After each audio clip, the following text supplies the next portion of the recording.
आमची वरई गोपचाळ सोसायटी म्हणजे वर्षाला जे काही वाईट घटना घडतात त्याचं प्रतिबिंब आम्ही इथे साकारतो।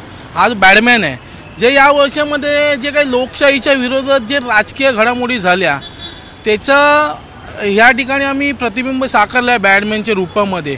येणारं नवं वर्ष हे गलिच्छ राजकारण मुक्त होण्यासाठी आम्ही आज रात्री 12 वाजता याचं या ठिकाणी दहन करणार आहे।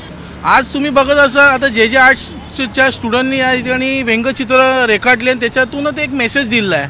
आज त्याने एक लिहिलं आहे की आपण ज्यावेळी देशावर करोनाचं संकट आलेलं आहे तेव्हा मुंबई महापालिकेने जम्बो कोविड सेंटर उभारलेली कारण रुग्णालयांची कमतरता होती। आज तुम्ही बघत असाल की जे मुंबईमधले रहिवासी आहे ते मुंबईमध्ये मालमत्ता कर भरतात, त्या करावर मुंबई महापालिका प्रशासन वेगवेगळी कामं करते। पण आज तुम्ही एका ठिकाणी रुग्णालयाची कमतरता आणि मुंबईच्या ब्रिजच्या खाली लाईट लावून सुशोभीकरण करले चालले आणि मुंबईकरांचा पैसा वाया केला झाला, हा एक मेसेज यातून दिसून येतोय।